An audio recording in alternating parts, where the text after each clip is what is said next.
Good afternoon बेटा, good afternoon, good afternoon, good afternoon, good afternoon, good afternoon. Sound का कुछ रहा होगा, साउंड का कुछ ग्लिच रहा होगा, है ना। चलिए, जो लोग आ गए सभी को गुड आफ्टरनून, स्वागत है आप सभी का लाइव स्ट्रीम पे।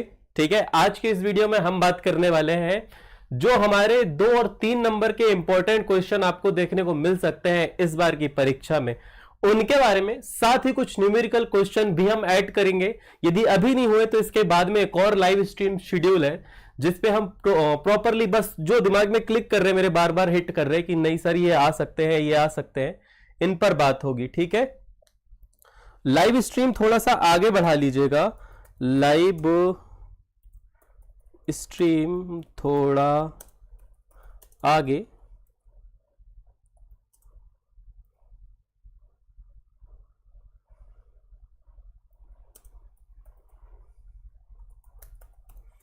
ठीक है, तो इनके बारे में बात करेंगे और साथ ही देखेंगे कि कौन कौन से क्वेश्चन इंपॉर्टेंट है। ठीक है, तो स्टार्ट करें प्रक्रिया हमारी, कौन से क्वेश्चन इंपॉर्टेंट है। तो let's start with the first question. और ये क्वेश्चन निकल के आता है जैव अणु चैप्टर से।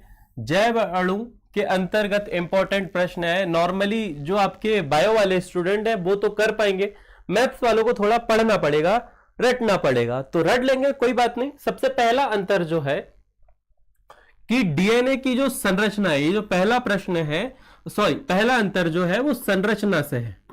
कैसे है बेटा? संरचना से। आप ही लिख सकते हैं कि डीएनए की संरचना डबल हेलिक्स होती है, डबल हेलिक्स वाली होती है या द्विरज्जु की होती है ना। यहां पर लिखा कि इस संरचना में 2 सूत्र होते हैं, जबकि आरएनए की संरचना में सिर्फ एक सूत्र होता है। डबल हेलिक्स की जगह सिंगल हेलिक्स होते हैं। दूसरी, डीएनए डीऑक्सीराइबोस शर्करा के बारे में बात हो रही कि जो हमारा डीएनए है उसकी जो शर्करा है वो डीऑक्सीराइबोस शर्करा है। ठीक है, डीऑक्सीराइबोस शर्करा, एक ऑक्सीजन नहीं होता इस पे। नॉर्मली हम जब बात करें आरएनए की तो ये राइबोस शर्करा होती है, ये याद रखेंगे आप। नॉर्मली ये बहुत बहुत बहुत ज्यादा इंपॉर्टेंट प्रश्न है और ये 3 नंबर के लिए अपेयर होगा आपकी परीक्षा में। 3 नंबर के लिए जरूर जरूर जरूर पूछा जा सकता है, तो बिल्कुल लिख के रख लेना। और बीच बीच में यदि मैं कुछ क्वेश्चंस बताऊं तो उन्हें भी नोट कर लेना और चेक कर लेना कि वो प्रश्न तुमने याद करे हैं कि नहीं है, छूटा तो नहीं है। तो जो जो चीजें छूट गई है वो भी मिलाना है हमें और साथ ही लिखते भी चलना है। अगला जो हमारा अंतर है कि डीएनए में एडेनिन, ग्वानिन, थायमिन होते हैं। ठीक है, इसमें एडेनिन, ग्वानिन और यूरिसिल होते हैं। ठीक, डीएनए सिर्फ एक ही प्रकार का होता है जबकि आरएनए आपके 3 प्रकार के होते हैं। अगला जो अंतर है ये क्रोमोसोम में पाया जाता है, जबकि यह नाभिक तथा साइटोप्लाज्म में पाया जाता है। ये 5 अंतर आपको लिख के आने हैं 3 नंबर के लिए। 2 नंबर के लिए आएगा तो भी 5 लिखना, 3 नंबर के लिए आएगा तब भी आपको 5 लिखना है। काफी सारे बच्चे रटने बैठे हैं केमिस्ट्री, और मैं बता रहा हूं केमिस्ट्री रटने में दी आ जाती तो सब टॉपर होते। ये समझने का विषय है भाई साहब, परंतु कोई बात नहीं, तुम लोग तो पढ़ो और इंपॉर्टेंट प्रश्न की श्रेणी में सबसे पहले ऐड कर लेना डीएनए और आरएनए में अंतर। यदि नहीं किया है याद तो कर लेना इसे याद। चलिए आगे बढ़ते हैं। अगला जो हमारा प्रश्न है वो है उप सहसंयोजन रसायन से। उप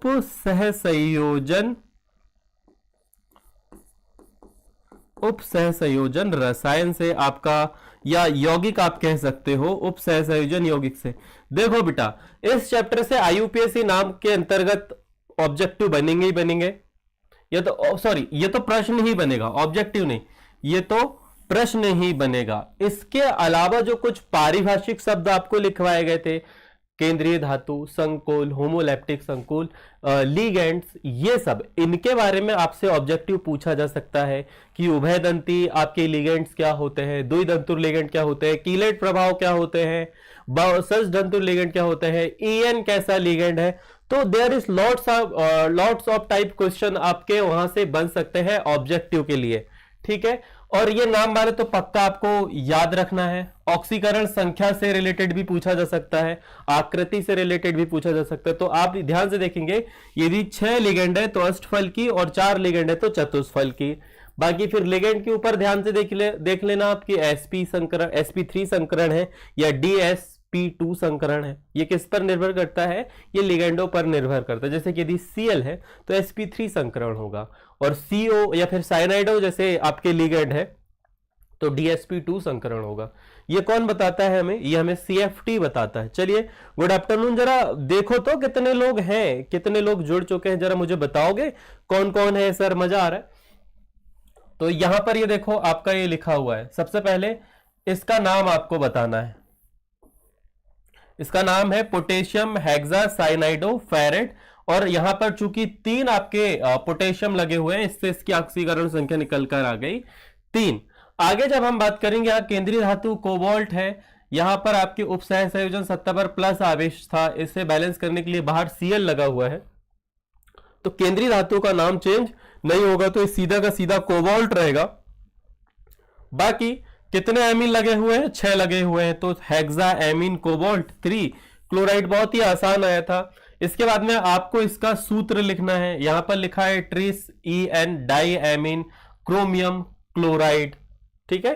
तो इसका नाम, चलो इसे हटा देते हैं, इसे जब तुम्हें बनाना होगा तो तुम कुछ ऐसे बनाओगे, यहां पर आपका EN आएगा, ब्रैकेट के अंदर आप इसे 3 लिखेंगे, फिर क्रोमियम आएगा, यही है ना, हाँ। आगे ब्रैकेट क्लोज करोगे और Cl3 लगा दोगे, ये हो जाएगा इसका नाम। आगे जब हम बढ़ेंगे, पोटेशियम टेट्रासाइनाइडो निकलेट लिखा हुआ है, 3 ऑक्सीकरण संख्या आपको बतानी है। तो इस प्रकार से आप कुछ इन्हें लिखना स्टार्ट कर देंगे। पोटेशियम सामने आएगा, ये लिख दो ऐसा, फिर उसके बाद में टेट्रासाइनाइडो मतलब 4 जो है वो Cl लगे हुए हैं, कितने लगे हुए हैं बेटा, 4। यहां पर ध्यान से देखो तो आप क्या जाएंगे Cn, पहले केंद्रीय धातु लिख दो Ni, यहां पर आगे जब आप बढ़ोगे तो साइनाइडो के लिए Cn, निकलेट टेट्रा 4 है तो यहां पर 4 लगा दो। यहां पर ऑक्सीकरण संख्या हमें निकालनी पड़ेगी, ऑक्सीकरण संख्या कैसे निकालोगे, कितने आपके Cl लगे हुए हैं, तो सिंपल है, पोटेशियम यहां पर आप 3 लिख देंगे, है ना, सॉरी यहां 3 नहीं आएगा, यहां पर आएगा -4, यहां पर जो आवेश आएगा आपका वो -4 का आएगा। आगे जब आप जाओगे तो यहां पर आपको लगा देना है 2, ऑक्सीकरण संख्या 3 दिखा रहा है वैसे ही, है ना, तो एक ही के रहेगा, ये वाला नहीं रहेगा, इतना रहेगा, ठीक है। तो ऐसे करके इसे याद रखोगे आप। आगे हम बढ़ते हैं अगले वाले ऑब्जेक्टिव पे, आगे वाले ऑब्जेक्टिव पे आते हैं और प्रश्न पे। अगला प्रश्न जो आपका रहेगा वो रहेगा प्रतिरोधकता की इकाई सहित परिभाषित कीजिए और कोलराउस का नियम बताइए। या तो ये प्रश्न होगा, या प्रतिरोध की जगह पर आपसे प्रश्न आ सकता है कि विशिष्ट चालकत्व क्या है समझाइए, विशिष्ट चालकत्व क्या है समझाइए। ये प्रश्न हो सकता है, या तो प्रतिरोध का आएगा, या चालकत्व का आएगा, या कोलराउस का नियम आएगा। ये 3 प्रश्न जो है वो इंपॉर्टेंट है। प्रतिरोध की परिभाषा भी आ सकती है। चलिए, काफी सारे लोग तो हैं। आगे बढ़ते हैं अगले वाले पे। तो ये इसके आंसर देख लो पहले, तो पहले इसका आंसर देख लो। ये यहां पर किसी चालक के इकाई अनुप्रस्थ काट के क्षेत्रफल वाले, किसी चालक के इकाई अनुप्रस्थ काट के क्षेत्रफल वाले और इकाई लंबाई वाले तार के प्रतिरोध को उसकी प्रतिरोधकता कहते हैं। बाकी एक परिभाषा और लिखवाई है मैंने प्रतिरोधकता की, क्या कि 1 घन सेंटीमीटर लंबे, 1 घन सेंटीमीटर वैद्युत अपघट्य के प्रतिरोध को ही विशिष्ट प्रतिरोध कहते हैं। या दूसरा आप चाहो तो विशिष्ट चालकता के व्युत्क्रम को विशिष्ट प्रतिरोध कहते हैं। बहुत सारे ऑप्शन है। सूत्र इसका ये होता है रो बराबर R into A upon L, है ना, रो बराबर R into A upon L। ये अनुप्रस्थ काट और ये है लंबाई। इसकी इकाई देख लो, प्रतिरोध की होती है ओम, अनुप्रस्थ काट की यदि देखोगे मीटर स्क्वायर होती है। यहां पर होता है नीचे मीटर, 1 मीटर से 1 मीटर कट जाएगा तो यहां पर आ जाता है ओम मीटर इसकी इकाई होती है। या आप ओम सेंटीमीटर भी लिख सकते हो इसकी इकाई, कोई आपत्ति नहीं है। डिपेंड करता है कि आपकी जो मानक स्थिति है मतलब वहां पर मीटर में बोला गया है, सेंटीमीटर में बोला गया, दोनों में लिख सकते हो, कोई दिक्कत नहीं है। ठीक है, आगे नीचे वाले का आंसर देख लो, कोलरॉस का नियम। इस नियम के अनुसार किसी वैद्युत अपघट्य की अनंत तनुता पर मोलर चालकता उसके सभी धन आयनों और ऋण आयनों के व्यक्तिगत मोलर चालकताओं के योग के बराबर होती है। यानी कि हर बार ए बनता है सर से, हर बार जो है वो सर से, ये जो है ये बराबर होती है इस पर उपस्थित पॉजिटिव आयन और नेगेटिव आयन के। ठीक है, जो आपकी मोलर चालकता होती है वो बराबर होती है धन आयन और ऋण आयन के योग के। ठीक है, आगे बढ़ते हैं अगले वाले ऑब्जेक्टिव, सॉरी ऑब्जेक्टिव थोड़ा ना पढ़ रहे हैं हम, अगले वाले 2 नंबर, ये सारे 2 नंबर वाले प्रश्न। आगे बढ़ते हैं, अगला प्रश्न जो है, देखो इस क्वेश्चन का 50-50 है, आ गया तो आ गया, नहीं आया तो धनात्मक और ऋणात्मक विचलन भी आ सकता है। तो आदर्श विलयन और अनादर्श विलयन में आपको अंतर आ सकता है, यदि आपकी किस्मत रही तो 2 नंबर के लिए, अदरवाइज इस प्रश्न से ज्यादा उम्मीद नहीं है। इसके अलावा और भी 2-4 प्रश्न जो है वो निकल के आते हैं। सबसे पहला आता है मोलरता की परिभाषा, दूसरा आएगा मोललता की परिभाषा, या फिर इन दोनों में अंतर, इन दोनों में अंतर प्रॉपरली आ सकते हैं। ये 2 चीजें हो गई। इसके बाद में मोल प्रभाज, नहीं पढ़े हो तो पढ़ लेना, मोल अंश और पीपीएम, ये पता ही होना चाहिए, ये आ ही सकता है। और यदि आगे बढ़ें तो हेनरी के नियम मैंने आपको बोला था, पढ़ लीजिएगा बेटा, हेनरी का नियम इंपॉर्टेंट है, और राउल्ट का नियम। बाकी अणुसंघ गुणधर्म से न्यूमेरिकल प्रश्न 4 नंबर का, न्यूमेरिकल प्रश्न 4 नंबर का आएगा ही आएगा। उसके लिए सर ने ऑलरेडी पहले ही वीडियो डाल दिए हुए हैं, सर ने उसके लिए वीडियो डाल दिए हुए हैं बहुत पहले ही। जिसने नहीं देखा है वो देख लेगा, जिसने नहीं देखा है वो देख लेगा। कहां पर देखेगा? चैनल पे ही देखेगा।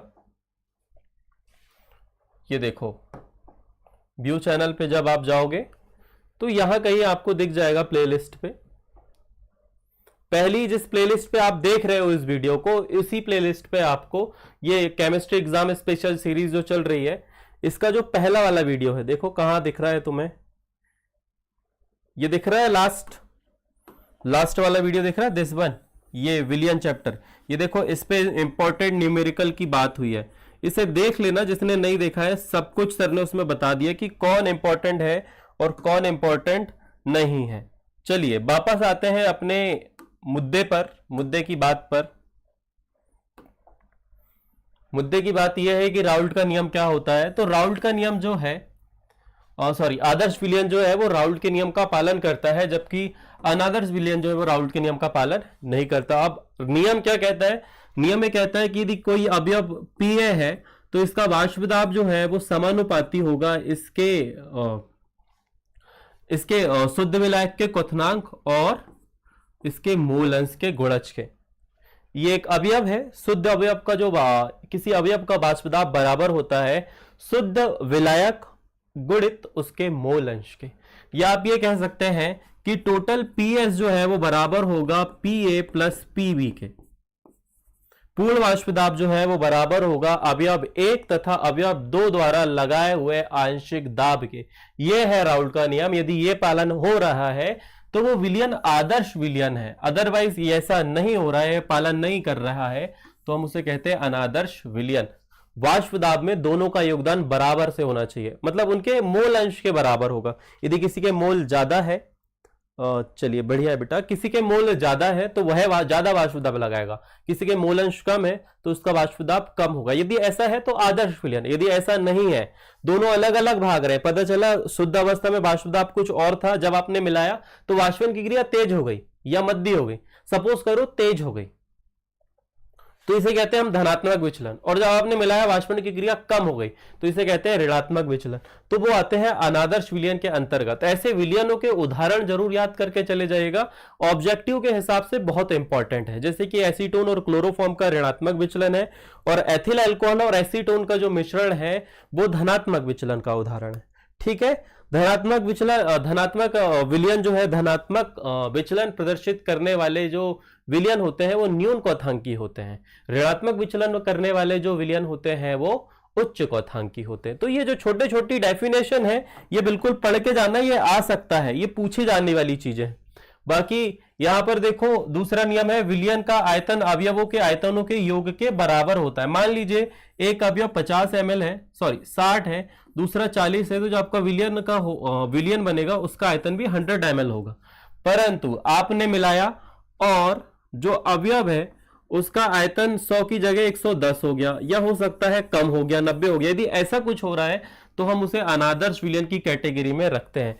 एंथैल्पी परिवर्तन नहीं होना चाहिए। जब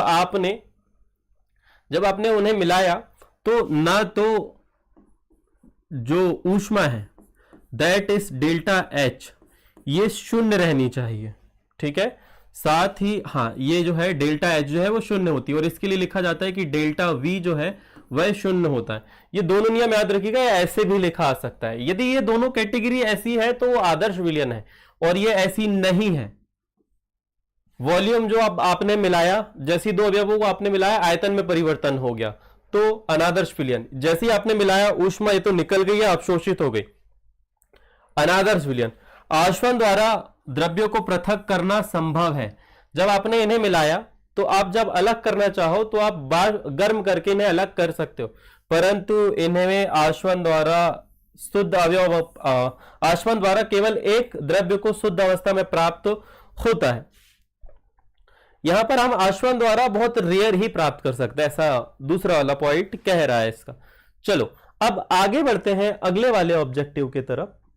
नेक्स्ट ऑब्जेक्टिव पे आते हैं। ऑब्जेक्टिव नहीं रहे इंपॉर्टेंट, बार बार मेरे मुंह से ऑब्जेक्टिव निकल रहे हैं, हम ऑब्जेक्टिव थोड़ी ना पढ़ रहे। गुड इवनिंग बेटा, गुड इवनिंग, गुड इवनिंग। तो ये याद रखना इंपॉर्टेंट क्वेश्चन की कैटेगरी में आता है। अब डी और एफ ब्लॉक में यहां पर लिखा है डी ब्लॉक के तत्वों को संक्रमण तत्व क्यों कहते हैं, बड़ा ही महत्वपूर्ण प्रश्न। साथ ही ZnCd Hg को सामान्यतः संक्रमण तत्व क्यों नहीं माना जाता। एक ये प्रश्न है, दो प्रश्न ये हो गए, और दो प्रश्न मैं देना चाहूंगा तुम्हें। इसके अलावा प्रश्न जो बनता है वो आपसे आ सकता है कि लेंथेनम या लेंथेनॉइड जो है उसमें आकुंचन क्यों होता है। अगला डी ब्लॉक के जो तत्व हैं वो उत्प्रेरकीय गुण क्यों रखते हैं, उत्प्रेरकीय गुण क्यों रखते हैं। अगला जो प्रश्न हो सकता है कि अंतरकाशी यौगिक, ये जो अंतरकाशी यौगिक है इनके आपको अभिलक्षण बताने हैं। क्या बताने हैं, अभिलक्षण। ये भी एक प्रश्न है जो आ सकता है जिसे आपको याद करना है। बाकी दो प्रश्न और हैं, जैसे कि आप KMNO4 कैसे बनाते हैं, और आपका जो है Kr2O7 पोटेशियम डाइक्रोमेट ये कैसे बनाते हैं, ये आपको बना के बताना है। तो डी ब्लॉक के तत्व को संक्रमण तत्व क्यों कहते हैं, क्योंकि इनके डी कक्षक जो है वो अपूर्ण भरे होते हैं। डी कक्षक अपूर्ण भरे होते हैं, या आप ये कह सकते हो कि इसमें इलेक्ट्रॉन जो है वो डी कक्षकों में प्रवेश करते हैं। संक्रमण तत्व की यदि परिभाषा की बात करें तो सिंपल IUPAC नाम पद्धति के अनुसार यदि डी कक्षक अपूर्ण है तभी वो संक्रमण तत्व है। जो ये डी कक्षक जो है ना, यहां पर 1 से लेके 10 इलेक्ट्रॉन आते हैं तो पूरे के पूरे 10 नहीं होना चाहिए, 1 से लेके 9 होने चाहिए, ठीक है। 10 हुआ, फुल हो गया तो हम उसे संक्रमण तत्व नहीं मानते। यही इसकी पहली परिभाषा है, यही हमारी पहली परिभाषा यहां पर लिखी हुई है। वे तत्व जिनके परमाणु या साधारण आयन डी कक्षक आंशिक रूप से भरे होते हैं। आंशिक रूप मतलब पूरी तरह से भरे हुए नहीं होते हैं, संक्रमण तत्व कहलाते हैं। ये तत्व S और P ब्लॉक के तत्वों के बीच में स्थित होते हैं और उनके गुणों के बीच सेतु के तरह कार्य करते हैं। जैसे S ब्लॉक की प्रकृति होती है इलेक्ट्रॉन त्यागने की, P ब्लॉक की होती है ग्रहण करने की। ये दोनों तरह की प्रकृति रखते हैं, इस वजह से इन्हें संक्रमण तत्व कहा जाता है। परंतु आईयूपीएसी परिपाटी के अनुसार डी कक्षक आंशिक रूप से भरा होना चाहिए। यदि आंशिक रूप से भरा है तो ही वह संक्रमण तत्व है। यदि डी कक्षक पूर्ण रूप से भरा हो गया तो हम उसे संक्रमण तत्व नहीं मानते। और यही वाला जो आंसर है ये नीचे वाले प्रश्न पर लागू होता है। यहां ZnCD और HD के S कक्षक भी फुल होते हैं और D कक्षक भी फुल होते हैं। इसी कारण से हम इन्हें संक्रमण तत्व नहीं मानते। यहां पर लिखा है संक्रमण तत्व होने की शर्त यह है कि उनका D कक्षक अपूर्ण होना चाहिए, चूंकि ZnCD और Hg मूल अवस्था में और उनकी सामान्य ऑक्सीकरण अवस्था दोनों में D कक्षक पूर्णतः भरे होते हैं, इसीलिए इन्हें संक्रमण तत्व नहीं माना जाता। जब हम इलेक्ट्रॉन निकालेंगे भी तो S उपकोष के इलेक्ट्रॉन निकलते हैं Zn में, D ब्लॉक के एक भी नहीं निकलते। इस वजह से इन्हें हम संक्रमण तत्व नहीं मानते। आई होप आपको छप गया होगा, आपको याद हो गया होगा। अब आप भूलोगे नहीं, आपको याद रहेगा ये प्रश्न। सही बात है, यदि समझ में आ गया होगा तो हम आगे बढ़ते हैं, नहीं तो रट्टा मारते बैठोगे। वहां पर याद रखना D कक्षक जो है पूरा भरा होता है ZnCD और Hg में, इस वजह से हम इन्हें संक्रमण तत्व नहीं मानते। यदि अपूर्ण होगा, अब देखो सामान्य अवस्था और ऑक्सीकरण अवस्था दोनों में D कक्षक जो है वो भरा हुआ होता है। नेक्स्ट ऑब्जेक्टिव के बारे में भी बात करें। अच्छा फिर से वही आ गया, चलो फिर से वही आ गया भाई। ये है भाई साहब इंपॉर्टेंट प्रश्न, वैद्युत रसायन से। वैद्युत रसायन से न्यूमेरिकल, इसके भी न्यूमेरिकल करवा चुका हूं मैं। बाद में बोलना मत कि सर इसके न्यूमेरिकल कहां है, तो वही जो प्लेलिस्ट खोल के बताई थी वही प्लेलिस्ट पे इसके आंसर पड़े हुए हैं। यहां पर आपको ये बताना है कि इसमें कौन सा इलेक्ट्रोड एनोड है और कौन सा इलेक्ट्रोड कैथोड है। तो बड़ा सिंपल रूल है ABC, ये ABC का रूल याद रखोगे। इधर साइड एनोड होता है, इधर साइड कैथोड होता है। ये जो बीच में दो ही दंडी आपको दिख रही है इसे लवण सेतु कहते हैं। तो ये रहा एनोड और कैथोड। बस इतना से फुद्दू से प्रश्न में आपके 2 नंबर छिपे हुए थे। ये देखो 2 नंबर का ये प्रश्न आया था। इसे बोलते हैं सेल समीकरण। इसे क्या कहते हैं? सेल समीकरण। परंतु ये वाला प्रश्न नहीं आने का, तुम्हें दूसरा प्रश्न आएगा इसका न्यूमेरिकल वाला जो मैं करवाया हूं। ठीक है, ऐसा मुझे लगता है कि ये वाला नहीं आएगा, इसकी जगह पे दूसरा आ सकता है। ठीक है, ये गैसिंग लग रहा है मुझे कि ये वाला नहीं आएगा, दूसरा आएगा जो न्यूमेरिकल करवाए ना इससे, वो आएगा न्यूमेरिकल प्रश्न, वो बड़े में आएगा थोड़ा सा। ये देखो यहां पर ये एक सेल समीकरण है। Anode zinc electrode, Zn solid था, अम्ल क्या बोलते हैं आपका विलियन बन चुका है, एनोड होगा। ये देखो एनोड पर ऑक्सीकरण अभिक्रिया होगी।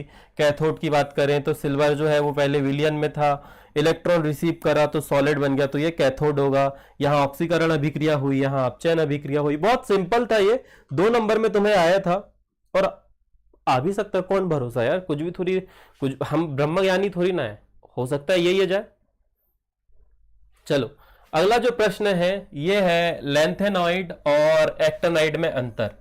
लैंथेनाइड और डी और एफ ब्लॉक में जो है ज्यादा कुछ प्रश्न है नहीं, तो क्या पूछेगा वो तुमसे? या तो संकोचन या आकुंचन पूछेगा, या ये अंतर पूछेगा, या तत्वों के भौतिक और रासायनिक गुणों के बारे में तुमसे पूछ सकते हो। तो बिल्कुल रट्टा मार के चले जाना, कोई आपत्ति नहीं है मुझे। ठीक है, बिल्कुल, और होनी भी नहीं चाहिए, तुम्हें तो बस पढ़ना है। अंतिम इलेक्ट्रॉन जो है लैंथेनाइड में N2 जो है वो 4f में प्रवेश करता है। कहां प्रवेश करता है? 4f में। यहां तो अंतिम इलेक्ट्रॉन N-2, या आप सीधे लिखते होगे लैंथेनाइड में जो आपका अंतिम इलेक्ट्रॉन है वो 4f में प्रवेश करता है, जबकि इसमें जो है वो 5f में प्रवेश करता है। कहां पे प्रवेश करता है? 5f में प्रवेश करता है। आगे जब आप बढ़ोगे, ये तत्व प्रमुख रूप से +3 ऑक्सीकरण अवस्था प्रदर्शित करते हैं, किंतु कुछ तत्व +2, +3 और इसके साथ दिक्कत है, ये +2, +3 और +4 तीनों करता है। परंतु ये भाई साहब, ये मूल रूप से इसके सभी तत्व जब तुम पन्ने पलटाओगे तो +3 तो सभी में दिखेगा तुम्हें। इसके अलावा 4, 5, 6, 7 तक की ऑक्सीकरण अवस्था ये दर्शाते हैं। ये कितने की दर्शाते हैं? मूल रूप से 3 की, कुछ की 2 की भी है, 4 की भी है, परंतु इसके ऑलमोस्ट सभी तत्व +3 की भी दर्शाते हैं। साथ ही 4, 5, 6 और 7 एक्टिनेट के, ये याद होना चाहिए। ये जो है संकुल यौगिक बनाने, इन तत्वों में संकुल बनने की प्रवृत्ति कम होती है। संकुल यौगिक जो है वो ये कम बनाते हैं, ये संकुल यौगिक बनाने की प्रकृति जो है वो अधिक रखते हैं। ये तत्व ऑक्सो आयन का निर्माण नहीं करते, ये तत्व जो है वो ऑक्सो आयन का निर्माण नहीं करते, जबकि ये जो है ऑक्सो आयन बना लेते हैं, ऑक्सीजन के साथ अभिक्रिया कर लेते हैं। इन यौगिकों, इनके यौगिक प्रायः कम क्षारीय होते हैं, तो इनके कैसे होंगे? अधिक क्षारीय। सिंपल स्वीट एंड भाषा में बताऊं तो आपको सिर्फ एक तरफ का याद करना है, एक तरफ बस डिसएग्री कर लेना, एक तरफ के क्या कर लेना? डिसएग्री, कि भाई साहब इसमें 4F में जाता है तो इसमें 5F में जाएगा, इसकी +3 2 और 4 होती है, इसकी 3 के अलावा 4, 5, 6, 7 तक जाती है। ये संकुल यौगिक नहीं बनाता, कम बनाता है, इसमें आयन नहीं बनता और ये क्षारीय होता है। बस इतने याद कर लेना, नीचे का नहीं भी करोगे तो चलेगा। 2 नंबर के लिए प्रश्न आएगा, 4 लिखोगे तो भी नंबर मिल जाएंगे, है ना। ऐसे करके जब ये देखोगे, ये याद करोगे तो तुम्हें थोड़ा सा मजा आएगा। चलो और भी बच्चों को भेज दो यार, बाकी सारे नहीं आए हैं, पता नहीं कहां चले गए। अगला जो प्रश्न है आपका, अगला प्रश्न जो है ये है कि अभिक्रिया की कोटि और अभिक्रिया की आणविकता में अंतर। इंपॉर्टेंट प्रश्न मानता हूं मैं से, यदि कुछ भी नहीं आया तो एक प्रश्न ही आएगा। और दूसरा प्रश्न है दर स्थिरांक व अभिक्रिया दर वेग में कोई अंतर बताइए। अब जो न्यूमेरिकल में मुझे इंपॉर्टेंट प्रश्न लग रहा है तो वो तुम्हें रिवील कर देता हूं, जो तुम्हें बिल्कुल रट के चले जाना है, वो है शून्य कोटि की अभिक्रिया के लिए अर्धायु काल का मान। शून्य कोटि की अभिक्रिया के लिए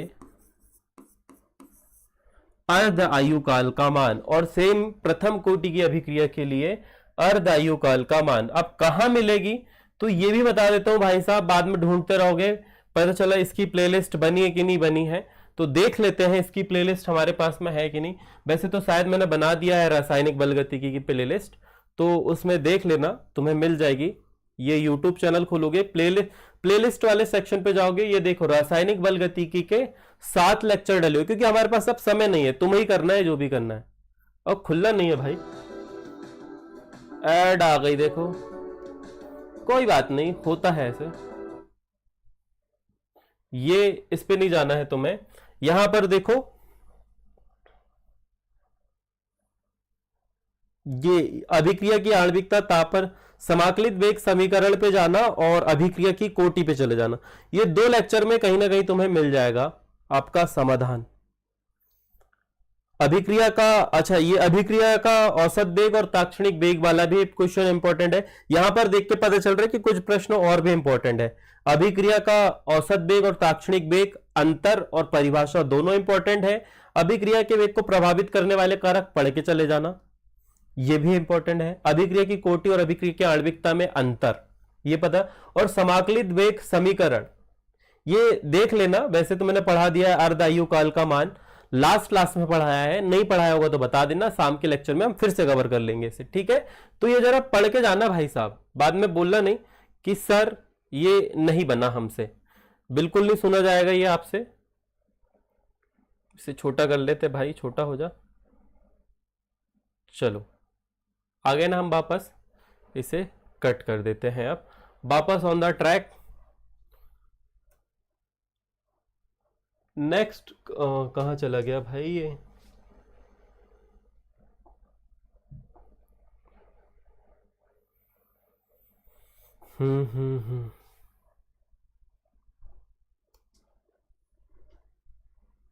ओहो, पता नहीं कुछ हो गया, कुछ पंगा हो गया, देखते हैं क्या दिक्कत हो गई। चलिए, yes sir, yes sir, yes sir, yes. रुक जाओ बेटा, कुछ दिक्कत हो गई है, लेट्स सी क्या दिक्कत हो गई भाई, कहाँ दिक्कत चली गई जरा।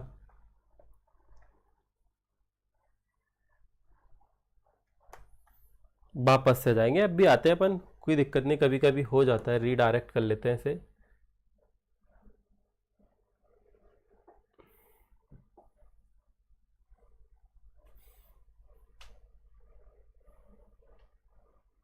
चलो ये आ गए अपन जगह पे। आगे ये रहते हैं हमारे दो क्वेश्चन, तो अब इनके आंसर देख लेते हैं।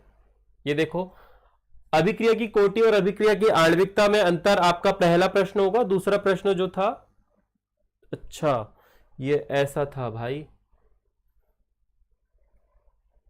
दर स्थिरांक और अभिक्रिया दर। तो दर स्थिरांक यानी कि के, दर स्थिरांक यानी कि क्या होता है आपका के। दर स्थिरांक के बारे में लिखना है कि यह अभिकारक की सांद्रता पर निर्भर नहीं करता बल्कि तापमान पर निर्भर करता है।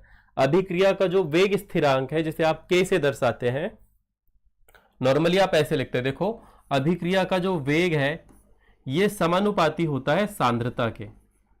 अभिकारक ए और बी, और यदि रिफाइनरी पे लिखें तो आप ऐसे लिखते हो, आर समानुपाती होता है अभिकारक ए और बी की सांद्रता के। जब ये समानुपाती का निशान हम हटाते हैं तब आता है के, दर स्थिरांक।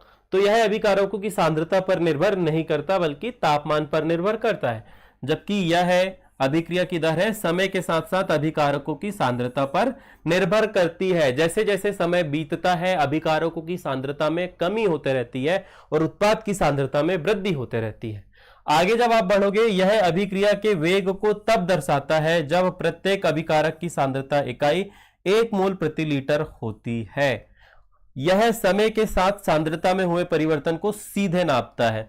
इसके लिए एक इकाई सेट है कि ये मोल प्रति लीटर की इकाई को ही दर्शा सकता है, जबकि ये बता देगा कि अभिक्रिया जब शुरू हुई थी तब अभिकारक की मात्रा 100 ml थी, तो अभिक्रिया के अंत तक वो 0 हो जाएगा, उत्पाद में परिवर्तित हो जाएगा। परंतु इसके लिए एक इकाई सेट है कि मोल प्रति लीटर में सांद्रता दी होनी चाहिए। इसके अलावा इसकी इकाई अभिक्रिया की कोटि पर निर्भर करती है। जैसे शून्य कोटि की अभिक्रिया के लिए इकाई अलग होती है, प्रथम कोटि की अभिक्रिया के लिए सेकंड इनवर्स -1 होती है, द्वितीय कोटि के लिए यदि हम बात करें तो mole inverse -1 litre second inverse -1 होती है। तो ये आपको याद करना है, ये आगे मैं बता दूंगा, हमने एक पीपीटी बनाई थी तो उसमें है ये, ठीक है। इस पर हम बात कर लेंगे अभी थोड़ी देर पहले जब ये खत्म होगी।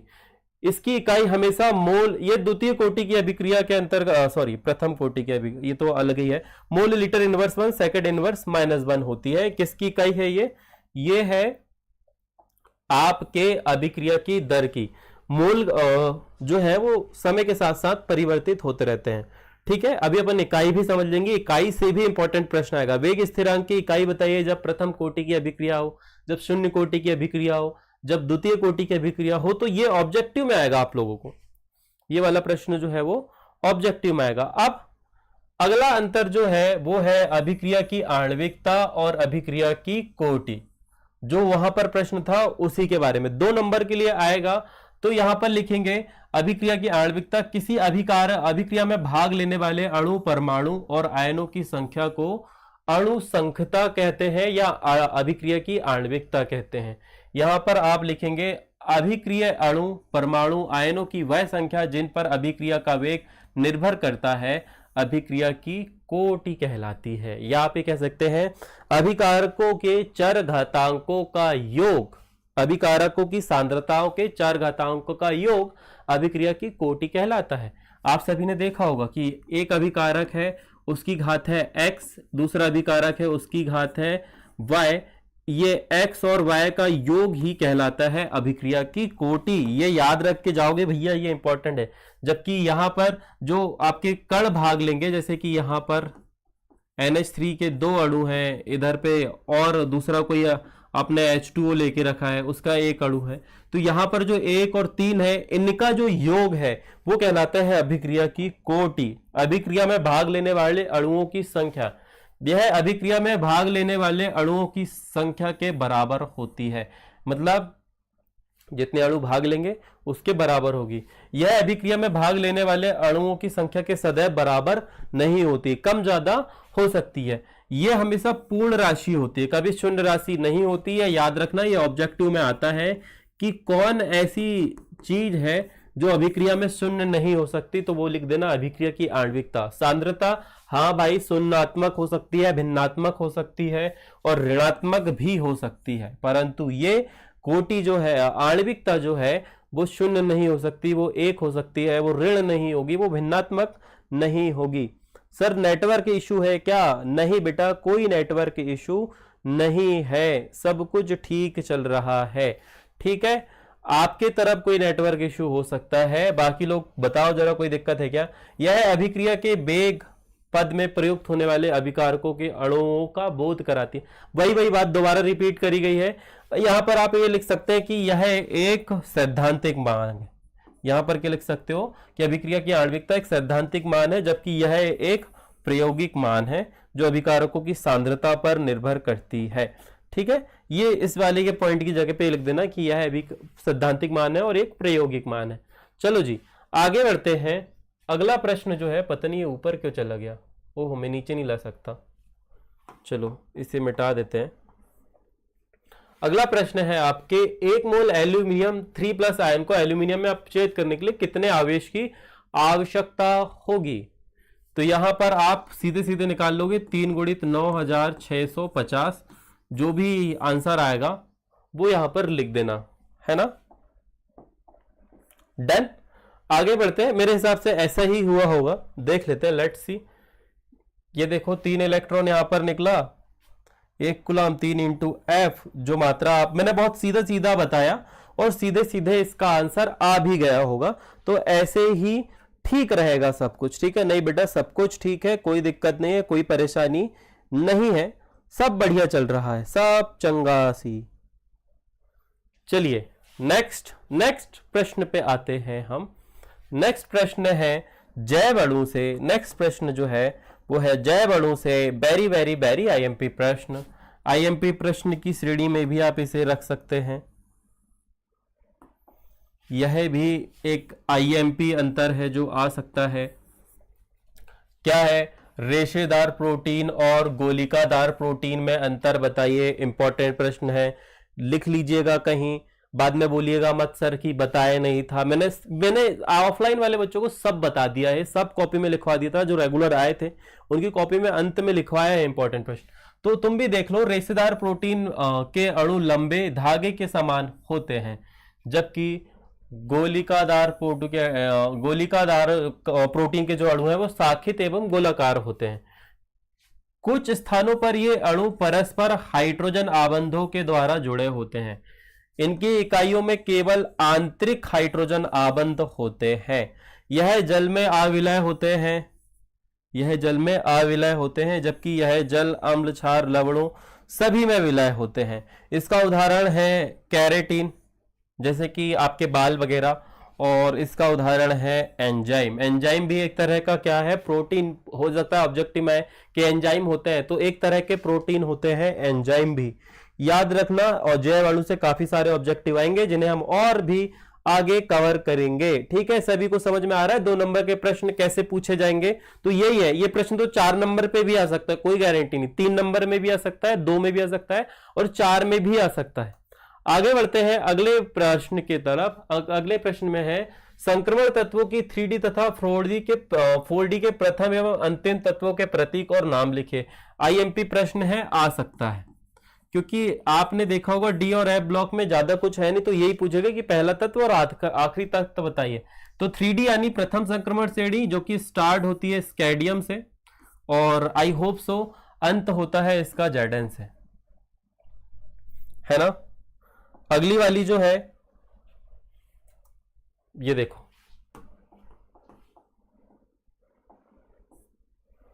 स्टार्ट हुई प्रथम संक्रमण श्रेणी 3D, स्टार्ट हुई स्कैडियम से, खत्म हो गई Zn पे। थिंक फोर्थ हमारी चतुर्थ श्रेणी जो है वो स्टार्ट होती है Y यानी इट्रियम से, खत्म होती है कैडमियम से। इसके नीचे वाली भी याद कर लेना। अब आपसे पूछेगा लेंथेनम श्रेणी का, इसका अगला प्रश्न जो है वो आगे देखेंगे। अगला प्रश्न है उपसहसंयोजन रसायन से। अभी तक तो नहीं आया, पहले पूछा जाता था ये प्रश्न, हो सकता है तुम्हारे लिए आ जाए, तो याद रखोगे कि द्विक लवण और संकुल लवण यौगिक में क्या अंतर है। तो यहां पर लिखेंगे ये यौगिक क्रिस्टल जालक के रूप में ही स्थायी होते हैं। यह यौगिक क्रिस्टल जालक के रूप में ही स्थायी होते हैं, किंतु जलीय विलयन में आने पर अवयवी यौगिकों में टूट जाते हैं और विलयन के अवयवी यौगिक भी आयनित हो जाते हैं।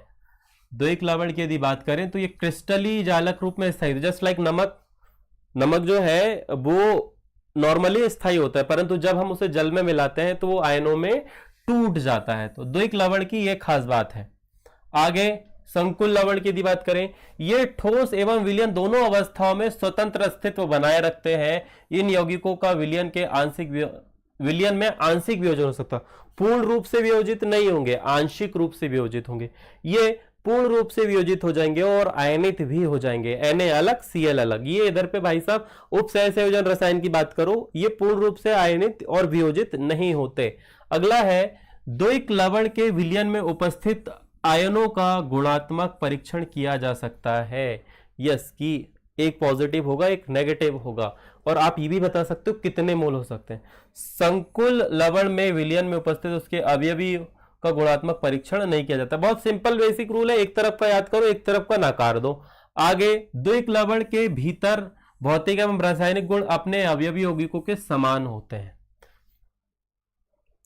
जितना आप दूसरा लवण पानी में मिलाओगे या वियोजित करोगे, उसके भौतिक और रासायनिक गुणों में उतना ही परिवर्तन आ जाएगा। ठीक है।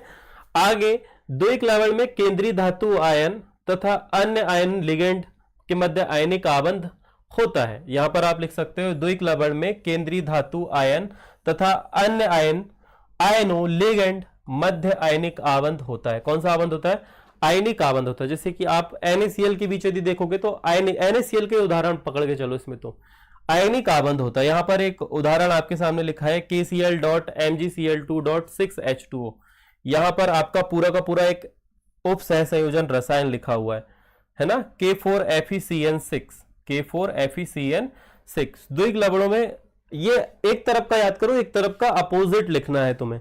ठीक है, ज्यादा समय नहीं है हमारे पास में। संकुल यौगिकों के भीतर भौतिक एवं रासायनिक गुण अपने स्थायी अवयवों के गुणों से हमेशा भिन्न होते हैं। इसमें निर्भर करते हैं भौतिक और रासायनिक गुण अवयवों की संख्या पर या मात्रा पर, यहां पर भिन्न होते हैं।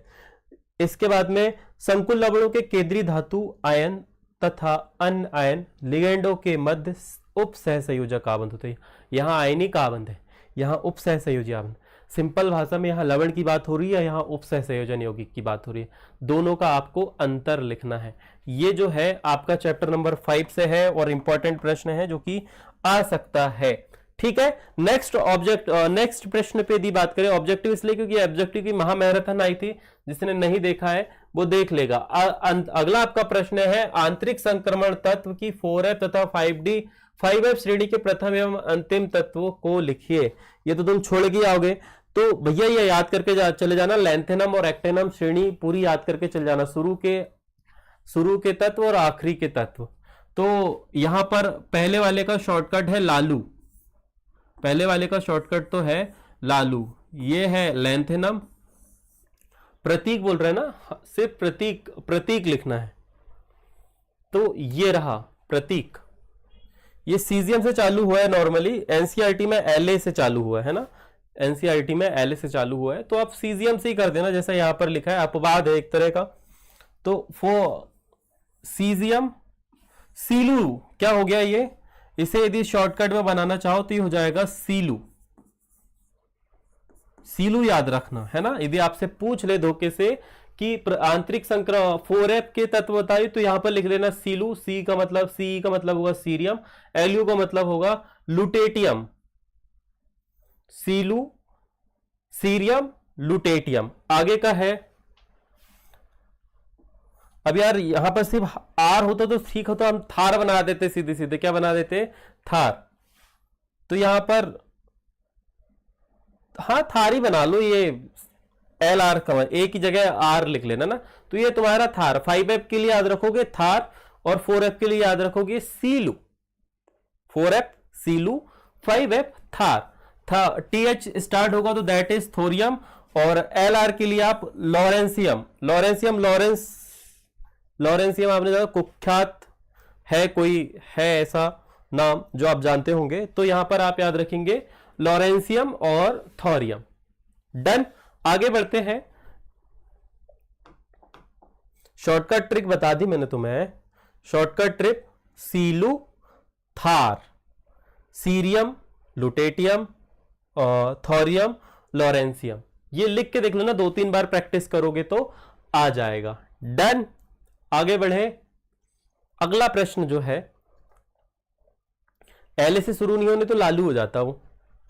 नेक्स्ट, ये देखो देखो, गैंगस्टर जानते हैं, राजा लिख रहा है बिल्कुल, क्या है ये बोले, गुंडे भेज देते हैं, वो फायरिंग हो जाती है घर पे ना, बट ऐसे नाम नहीं लिखते लाइव चैट पे। ओके चलो नेक्स्ट, निम्नलिखित उप संयोजन यौगिक के IUPAC नाम लिखने हैं। यहां पर है आपका K3CrC2O4 ट्रिस ऑक्सीलेटो पोटेशियम ट्रिस को ऑक्सीलेटो क्रोमेट है ना, और अगले वाले का है PTNiClNO2। तो सारे उप संयोजन जो लिगेंड उससे जुड़े हैं सब अलग अलग है। तो सबसे पहले का नाम है पोटेशियम ट्राई ऑक्सीलेटो क्रोमेट, ऑक्सीकरण संख्या 3। ट्रिस नहीं लगा, वैसे ट्रिस लगना चाहिए था। Potassium tri oxalato chromate. आगे अच्छा और कोई लिगेंड नहीं, सिर्फ एक ही, इस वजह से ट्राई लगा हुआ है, और एक दो होते तो ट्रिस लग जाता। आगे अगले वाले का नाम, ओहो, PC is running low, you have to charge. PC is running low, you have to charge. Okay कोई बात नहीं, लगा दिए चार्ज पे। अगले वाले का नाम है एमीन क्लोराइडो नाइट्रिडो एन प्लेटिनम। यहां पर आपका जो आबंध है वो एन ने बनाया, किसने बनाया, एन। यदि ओ होता तो यहां पर ओ आ जाता। सबसे पहले धनात्मक लिगेंड को लिखा गया, दैट इज एमीन। फिर और धनात्मक लिगेंड को यदि नहीं भी लिखो, तुम नहीं भी लिखो, तो यहां पर ABCD वाला रूल फॉलो होता है ना, ABCD वाला रूल फॉलो होता है कि जिसका नाम पहले आएगा अंग्रेजी अल्फाबेट में उसे पहले लिख देंगे हम। तो यहां पर एमीन ए, फिर C क्लोरी, फिर N नाइट्रिडो। तो एमीन क्लोरिडो नाइट्रिडो, N ने आबंध बनाया इसलिए N प्लेटिनम। तो ये जरा याद करना है, ये इसका वीडियो नहीं डला है, हालांकि मैंने बच्चों को बता दिया है। नेक्स्ट प्रश्न पे आते हैं हम। ये सारे IUPAC नाम वाले लिख लेना भैया, कहीं है ना, ये आ सकता है। Potassium hexacyanido ferrate, potassium hexacyanido ferrate. अगला है डाइक्लोरिडो विश, क्लोरीन जो है वो 2 लगे हुए हैं, डाइक्लोरिडो विश। Ethane 1,2 diamine cobalt 3। सब कुछ जो है वो अंदर ही है उप संयोजन सत्ता के। तो ये देख लो भैया दोनों के चित्र, ये रहा K4FeCN6, K4FeCN6, और ये रहा आपका केंद्रीय धातु के साथ में यहां पर CO। En जो है वो 2 लगा है। 2 क्यों लगा है, क्योंकि यहां पर विष है, विष का मतलब होता है 2। विष का क्या मतलब होता है बेटा, 2, और 2 ही क्या लगे हुए हैं आपके, क्लोरीन लगे हुए। इस पर पॉजिटिव आयन है, कौन सा आयन है, पॉजिटिव आयन। एक और 2 Cl और लगेंगे तो नहीं, वैसे ठीक है, ठीक है। तो यहां पर डाइक्लोरिडो विष, एथेन 1,2 डाइएमीन, ये रहा इसका सूत्र। लिख लेना, दोनों ही इंपॉर्टेंट है। आगे तो बोलना नहीं, सर ने बताया नहीं, दोनों ही लिख लो, छाप लो, स्क्रीनशॉट ले लो। आगे बढ़ते हैं अगले वाले प्रश्न पर। अगला हमारा जो प्रश्न है, कहां चले गए सभी लोग, कोई है कि नहीं, कि मैं खुद ही बजे जा रहा हूं। नेक्स्ट है इंपॉर्टेंट प्रश्न, BVT के अंतर्गत ये इंपॉर्टेंट प्रश्न है, परंतु तो मैं बता दूं कि यहां पर जो प्रश्न आ सकता है तुम्हें, वो इसके अलावा एक और प्रश्न बनता है, वो है समावयवता, है ना, कि उप संयोजन रसायन में कौन कौन सी समावयवता होती है। और समावयवता में भी यदि तुमसे पूछा जाए तो मुख्य रूप से आपकी जो संरचनात्मक समावयवता है, पहले तो त्रिविम्ब समावयवता होती है। त्रिविम्ब समावयवता में आप 2 प्रकार की समावयवता देख सकते हो, एक प्रकाशीय और दूसरा ज्यामिति। तो एक समपक्ष और एक विपक्ष वाली, दोनों से प्रश्न बन सकता है। और अगला जो है वो आपका बनेगा बंधनी समावयवता, और दूसरा बनेगा आयनिक समावयवता। ये दोनों बिल्कुल रट के चले जाना, दोनों प्रश्न जो है बिल्कुल रट के चले जाना, IMP है दोनों जो है वो। आइए, इसके अलावा बता रहा हूं कि ये तो याद करना ही करना है, इस पे भी वीडियो डाल दिया है मैंने, परंतु ये जो 2 प्रश्न मैंने लिखवाए हैं समावयवता से रिलेटेड, ये भी याद करके जाना, ये आती है। तो ये देखो यहां पर लिखा है Cl जो है युग्मन करा पाएगा क्या? युग्मन नहीं करा पाएगा, दुर्बल लिगेंड है। Na की ऑक्सीकरण संख्या +3 है, sp3 संकरण होगा, एक एस क्वेश्चन आएगा, बाकी के पी का उस पर जाएंगे। चतुष्फल की इसकी आकृति होगी, चूंकि युग्मन नहीं होगा तो ये पैरामैग्नेटिक होंगे, इसमें 2 इलेक्ट्रॉन अयुग्मित होंगे। पैरामैग्नेटिक का मतलब होता है अनुचुंबकीय। कैसे होंगे? अनुचुंबकीय। अयुग्मित इलेक्ट्रॉन का मतलब चुंबक के प्रति आकर्षण व्यवहार रखता है। तो इस प्रकार से आप इसे लिखेंगे और ये 2 नंबर का प्रश्न आ सकता है। ये तो ये हो गया। और दूसरा CFT से आपसे आ सकता है कि प्रबल लिगेंड कौन सा है, दुर्बल लिगेंड कौन सा है। ये सारे प्रश्न पूछे जाते हैं, ये इंपॉर्टेंट प्रश्न। ये वाला नोट कर लेना, ये आ जाएगा। बाकी समाव्यवस्था वाला बिल्कुल याद करके जाना, आएगा, आ सकता है। मेरे को ऐसा लग रहा है कि आ सकता है। ठीक है, इन दोनों ज्यादा इंपॉर्टेंट समाव्यवस्था वाला है परीक्षा के हिसाब से। नेक्स्ट प्रश्न जो बोल रहा है, कीलेट को परिभाषित करके एक उदाहरण तुम्हें बताना है। कीलेट भी जो वलय संरचना या बंध संरचना का निर्माण करते हैं, उसमें नाम आता है EN का और उसमें नाम आता है ऑक्सीलेटो का। ठीक है, एथेन 1,2 डाइएमीन और ऑक्सीलेटो। ठीक है, तो ये रही परिभाषा, देख लो। जब कोई बहुदंतुर लिगेंड अपने 2 या 2 से अधिक दाता परमाणुओं का उपयोग करके केंद्रीय धातु परमाणु आयन के साथ इस प्रकार जुड़ता है कि एक वलय संरचना का निर्माण होता है, तो ऐसे जटिल को कीलेट कहते हैं, ऐसे लिगेंड को कीलेट कहते हैं। कीलेट का सामान्यतः संकुलों की तुलना में अधिक स्थायी होते हैं। उदाहरण बोला है तो मैंने तुम बता दिया, EN इसका उदाहरण होता है, जैसे कि आपका क्या है, CR है। इसकी ये ऑक्सीकरण अवस्था रही, इसके साथ में सबसे पहले कौन जुड़ेगा? दूसरे लिगेंड, पहली संयोजकता से एक एक आपका जुड़ गया, कौन? ये यहां पर आपका EN जुड़ गया। ठीक है, अब EN के 2 केंद्र होते हैं, तो ये यहां से अपना एक इलेक्ट्रॉन दान करेगा और ये वलय संरचना बना लेगा। एक इलेक्ट्रॉन दान करेगा और वलय संरचना बना लेगा, एक इलेक्ट्रॉन दान करेगा और वलय संरचना। तो ये इस प्रकार की संरचना। तो आप उदाहरण लिख लेंगे, EN इसका नाम होता है एथेन 1,2 डाइएमीन। क्या नाम होता है इसका? Ethane 1,2 diamine. या फिर ऑक्सीलेटो भी आप लिख सकते हैं, उदाहरण भी बोला है ना वहां पे, तो उदाहरण भी लिखना जरूरी है भाई साहब। 1 नंबर तो सिर्फ परिभाषा के है कि जब ऐसे बहुदंतुर लिगेंड जो केंद्रीय धातु से जुड़कर अपने दाता परमाणु समूह का उपयोग करके एक वलय संरचना का निर्माण करते हैं, कीलेट कहलाते हैं। और इसका उदाहरण है एथेन 1,2 डाइएमीन। उदाहरण भी लिख के जाना, संकुल भी बना देना ताकि नंबर ना कटे। उत्कृष्ट विद्यार्थी जैसे व्यवहार करना हो, छोड़ा छाड़ी करके मत जाना। आगे बढ़ते हैं, डाइसैकेराइड का एक उदाहरण परिभाषित करके दीजिए। डाइसैकेराइड जो जल में वियोजित होने पर 2 सैकेराइड आयन देते हैं। कोई पानी पिला दीजिए अंकल। पानी है, okay, I am forget that, मेरे को मीम याद आएगा, कोई पानी पानी पानी पिला दीजिए, ऐसे करके है मेरे पास पानी। ओके,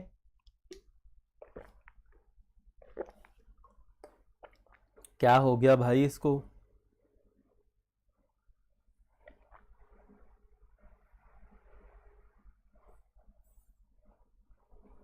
वाईफाई नेटवर्क का कुछ ग्लिच हुआ है क्या?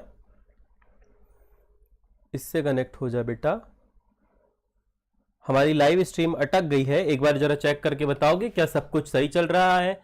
Is all okay? मैडम यदि सुन रहे हैं तो क्या आप बता पाएंगे सब कुछ ठीक चल रहा है? कुछ अटका पटका तो नहीं है मैडम? ये बोल रहा है आपकी लाइव स्ट्रीम डिस्कनेक्ट हो गई है। सब कुछ ठीक है? हाँ सब कुछ ठीक है, ओके, हाँ सब ठीक है, सब ठीक है।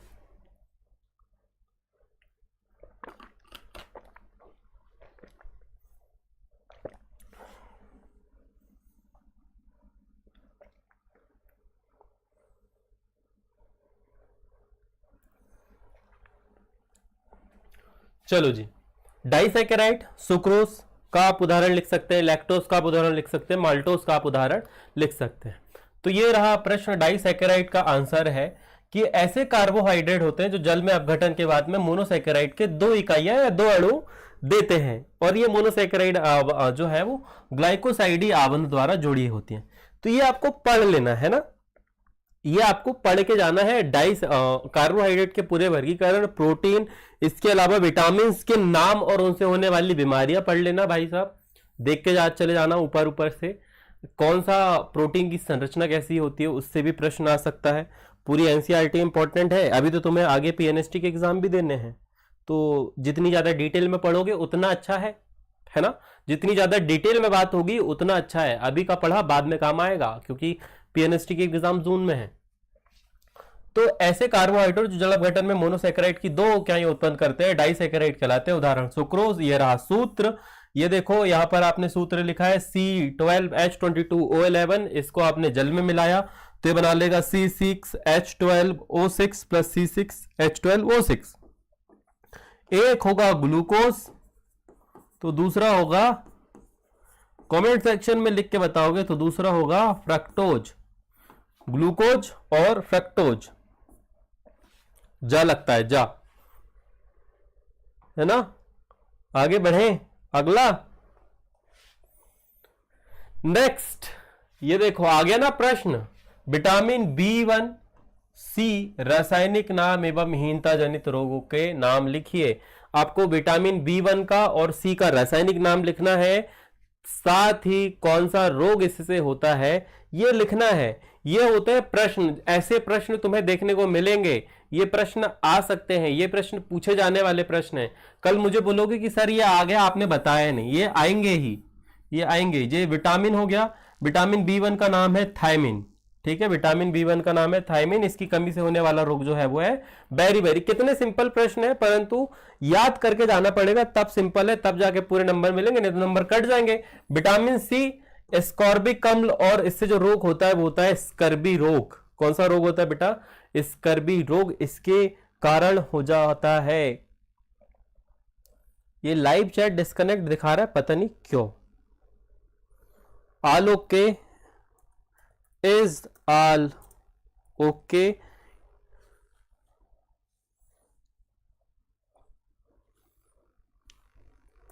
क्या सब ठीक है? आप लोगों को दिख रहा है क्या सब ठीक है? फटाफट से जरा मुझे बताओ। यदि हाँ तो वेरी गुड, ना तो भी मुझे बताओ कि सर ये दिक्कत है, क्योंकि मुझे कमेंट्स दिखने बंद हो गए हैं। ये बोल रहा है कि आपकी चैट जो है वो डिस्कनेक्ट हो गई है। तो I am gonna refresh the page and फिर से हम डिस्कनेक्ट कंटिन्यू करते हैं, ठीक है। तो vitamin B12, B1, vitamin C, इनके नाम और रोग ये याद करके जाने। जितने भी विटामिन सबके नाम और रोग आपको याद करके जाने हैं। क्लियर है सर, क्लियर है, क्लियर है। नो सर सब ठीक है। एक्चुअली हमारी चैट डिस्कनेक्ट हो गई थी। चार्ट तो नहीं यार, चार्ट तो कल ही खाए थे, परसों, है ना। नेक्स्ट है डीडीटी का आईयूपीएसी नाम, पॉलीहेलोजन यौगिक, चैप्टर 5 पॉलीहेलोजन यौगिक। बिल्कुल हानियां और उपयोग, सॉरी इनके नाम, सामान्य नाम, आईयूपीएसी नाम, हानियां कौन कौन सी है, सॉरी मनुष्य में पड़ने वाले प्रभाव और उपयोग। क्या क्या? सामान्य नाम, आईयूपीएसी नाम, उपयोग और मनुष्यों पर पड़ने वाले प्रभाव। ये याद करके जाना, लास्ट ईयर यही आया था पॉलीहेलोजन यौगिक से। सब ठीक है, सब ठीक, ओके। तो ये देखो भैया डीडीटी का आईयूपीएसी नाम, 111 ट्राइक्लोरो 22 विष 4 क्लोरोफेनिल एथेन। या सामान्य नाम की बात करें, dichloro diphenyl trichloro ethane. DDT की संरचना भी यदि तुम्हें देखनी है तो ये देख लो संरचना। ये प्रश्न ऐसे का ऐसे ही आ सकता है, सेम टू सेम ऐसे का ऐसे ही आ सकता है, छप सकता है। और यदि ये नहीं आया तो इसके हानियां और मनुष्य में पड़ने वाले पॉलीहेलोजन यौगिक, जो लास्ट वाला पन्ना चैप्टर 6 का, वो पढ़ के जाना। यदि रिएक्शन नहीं आई उस चैप्टर से तो ये भी आएगा, यही आएगा, ठीक है। यही थ्योरी बनती है उस चैप्टर से। और भी थ्योरी है एक दो जिसे हम समझेंगे। बीटा विलोपन अभिक्रिया कैसे होती है, उदाहरण सहित समझाइए। लो भाई, बीटा विलोपन अभिक्रिया की, बीटा विलोपन अभिक्रिया बायकार्बनिक अभिक्रिया, जिसमें किसी अणु से 2 परमाणु या समूह हटाए जाते हैं। इसमें एक समूह X क्रियाशील समूह से जुड़े कार्बन, जिसे हम अल्फा कार्बन कहते हैं, और दूसरा परमाणु जो कि हाइड्रोजन अगले कार्बन, बीटा कार्बन से जुड़ा हुआ। देखो ये X है, ये X जिस कार्बन से जुड़ा है, दिस इज अल्फा कार्बन, और ये अल्फा कार्बन से जुड़ा हुआ कार्बन जो है वो बीटा कार्बन। तो यहां अल्फा कार्बन से X और बीटा कार्बन से एक हाइड्रोजन जो है वो हट जाते हैं, विलोपित हो जाते हैं और अपना एक नया साम्राज्य बना लेते हैं ये। और इस कारण से जो आपकी संरचना होती है एल्केन की या एल्केन हैलाइड की, वो परिवर्तित हो जाती है एल्कीन में, एल्केन से परिवर्तन हो जाता है एल्कीन का। ठीक है, और उदाहरण यहां पर आपका NaOH होगा और साथ में आपका KOH होगा और अल्कोहल होगा। क्या होगा? अल्कोहल होगा। ये साथ में होना चाहिए। तो इस अभिक्रिया का एक और नाम है, यह अभिक्रिया का नाम है डिहाइड्रोहैलोजनीकरण। डिहाइड्रोहैलोजनीकरण भी कहते हैं बीटा विलोपन अभिक्रिया को, याद रख के जाना। इसका एक उदाहरण यहां पर लिखा हुआ है, ये उदाहरण भी लिख दिया है हमने परिभाषा भी लिख दी, हमने अल्फा बीटा भी बता दिया, हमने डिटेल भी बता दी कौन कौन से अभिकारक, क्रियाधार और अभिकर्मक हमने लिया था। और यहां पर देखो Cl, जिस कार्बन से अल्फा कार्बन से Cl और बीटा कार्बन से हाइड्रोजन हटता है। तो ये उदाहरण सहित आपने पूरी बात बता दी। कितने नंबर का प्रश्न रहा होगा ये? मेरे हिसाब से ये 3 नंबर का प्रश्न रहा होगा, है ना? 3 नंबर का प्रश्न रहा होगा, कम से कम 2 नंबर का तो था ये प्रश्न। ठीक है, तो ये जरा पढ़ के जाओगे, ऐसे प्रश्न बनेंगे, ये होगा प्रश्न पूछने का पैटर्न। तो भाई भूलना मत, ये आ सकते हैं। अगला क्या है? अगला आपको ये बोल रहा है कि निम्नलिखित को क्वथनांक को बढ़ते क्रम में लिखिए। क्वथनांक के बढ़ते क्रम में आपको लिखना है ब्रोमोमेथेन, ब्रोमोफॉर्म, क्लोरोमेथेन। तो ध्यान रहे, आपको पता है कि जैसे जैसे कार्बन परमाणु की संख्या में वृद्धि होती है वैसे वैसे क्वथनांक में भी वृद्धि होती है। तो बढ़ते क्रम में लिखना है। कैसे क्रम में लिखना है? बढ़ते क्रम में, पहले कम आएगा फिर ज्यादा आएगा फिर सबसे अधिक वाला आएगा, तो ये होता है बढ़ता क्रम। तो लेट्स सी, हाँ, पहले कम वाला आया, फिर उससे ज्यादा वाला आया, फिर सबसे ज्यादा वाला आया। ठीक है, अगला वाला यहां पर लिखा है, दूसरा वाला प्रश्न है, एक क्लोरोप्रोपेन, आइसोप्रोपिल क्लोराइड और एक क्लोरोब्यूटेन। तो यहां पर देखो, एक क्लोरोप्रोपेन, Cl जुड़ा हुआ है, Cl का कम होता है क्वथनांक। फिर है आइसोप्रोपिल क्लोराइड, आइसोप्रोपिल क्लोराइड ये भी कम रहेगा, ब्रांच ज्यादा हो गई। और एक क्लोरोब्यूटेन, ये सबसे अधिक रहेगा। इसका कैसा होगा? सबसे अधिक होगा। तो यहां पर लिखा हुआ है, शाखा वाले यौगिकों का सतही क्षेत्र कम होने के कारण क्वथनांक कम होता है। आइसोप्रोपिल शाखित है, जबकि यहां पर आपका एक क्लोरोप्रोपेन और एक क्लोरोब्यूटेन सीधी श्रृंखला वाले हैं। तो एक क्लोरोब्यूटेन का आणविक भार एक क्लोरो से अधिक है, इसलिए इसका क्वथनांक जो है वो अधिक होगा। सिंप्लीफाई यदि किया जाए तो सबसे पहले आएगा आइसोप्रोपिल क्लोराइड, है ना? Isopropyl chloride. चलो बना ही देता हूं तुम्हारे लिए चित्र।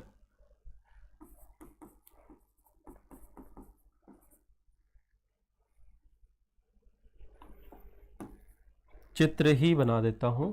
ये रहा Cl, ये रहेगा सबसे कम। इससे अधिक किसका रहेगा बेटा? यहां पर है एक क्लोरोप्रोपेन, है ना? तो ये सीधी श्रृंखला में है, तो ये रहेगा CH3, CH2, CH2, Cl। इससे अधिक जो रहेगा वो आपका रहेगा आगे वाले का, दैट इज एक chlorobutane, CH3, CH2, CH2, CH2 और Cl। ये है सही क्रम। इस प्रकार से आप इसे लिख के आना, तब जाके आपको 2 नंबर मिलेंगे, अदरवाइज नंबर कट जाएंगे। ये भी थ्योरेटिकल प्रश्न के अंतर्गत इंपॉर्टेंट प्रश्न की श्रेणी में आप इसे रखिए।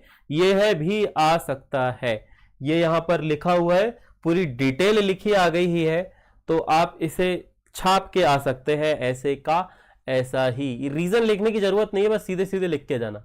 अगला प्रश्न जो है, ये देखो जैसे मैंने बताया था वैसे ही हमने लिख दिया है, सारी डिटेलिंग अब लिखी है।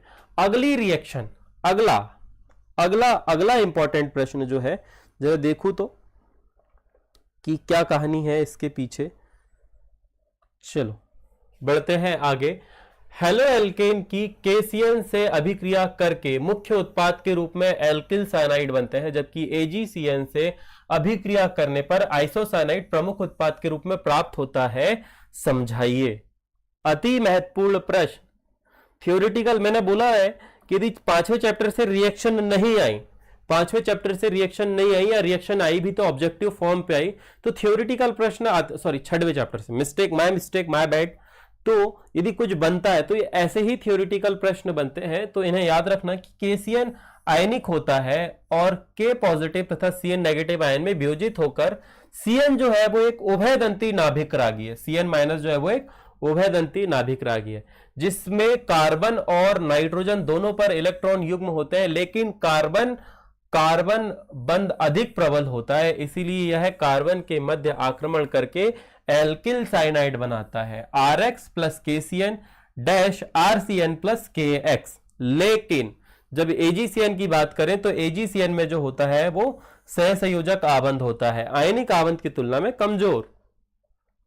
इसमें नाइट्रोजन पर उपलब्ध इलेक्ट्रॉन युग्म के माध्यम से आक्रमण होता है, क्योंकि Ag और C आबंध की तुलना में Ag और N आबंध अधिक प्रबल होते हैं।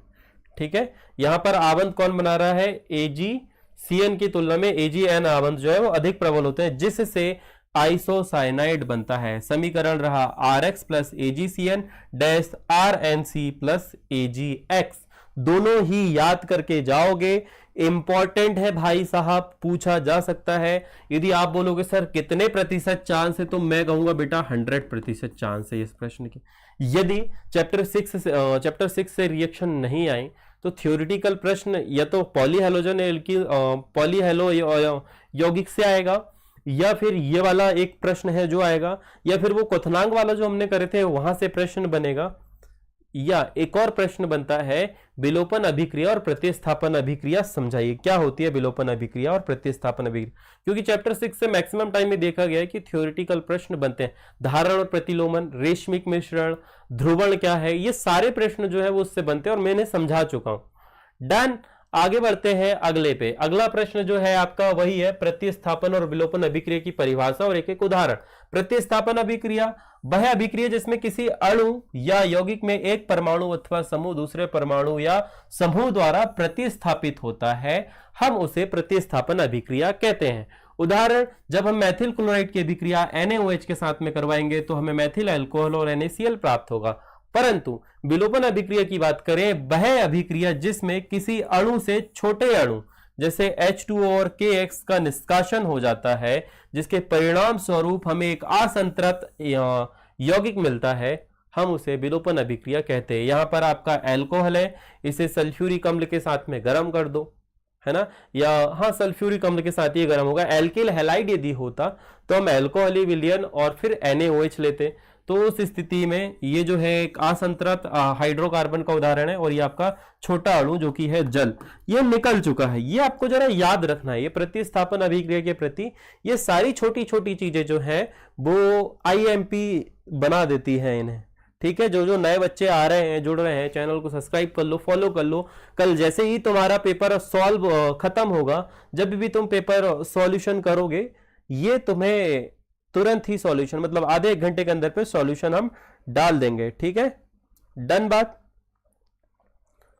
सभी को समझ में आ रहा है? यदि हाँ तो यस यस कमेंट करेंगे। आगे बढ़ते हैं अगले प्रश्न की तरफ। जिसने लाइक नहीं करा लाइक कर दो, मैं गोली मार देता हूं, मालूम है तुम्हें, कांच की गोली मारता हूं। ये लाइव स्ट्रीम पता नहीं क्यों अटक रही है, मुझे ऐसा लगता है क्वालिटी थोड़ी स्लो करनी पड़ेगी भाई, ये हैवी क्वालिटी हो गई है।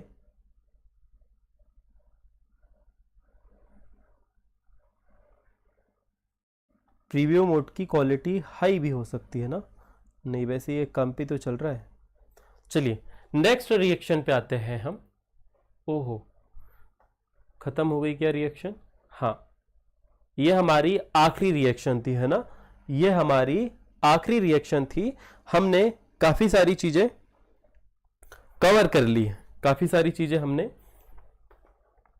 कवर कर ली है।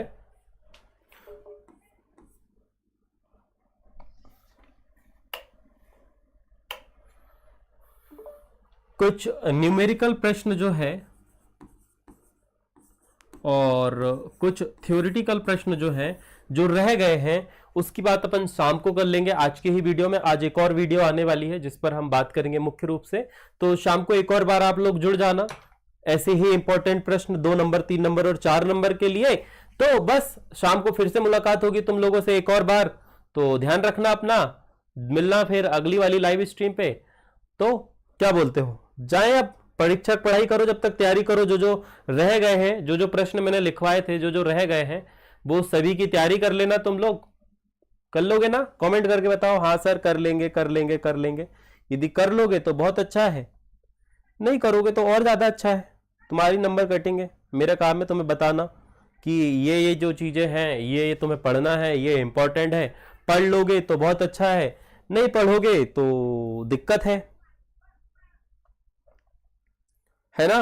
और यदि कुछ तुम्हें और चाहिए होगा तो फटाफट से कमेंट कर देना, व्हाट्सएप पे लिख के भेज देना, सर ये समझा दो, ये हमें समझना है, तो हम इस पर भी बात कर लेंगे। क्योंकि ज्यादा समय नहीं बचा है तुम्हारे पास में, यदि कोई चीज छूट गई होगी, कोई चीज पढ़ना हो तो बता देना फट से, हम उन्हें भी समझ लेंगे, है ना बेटा?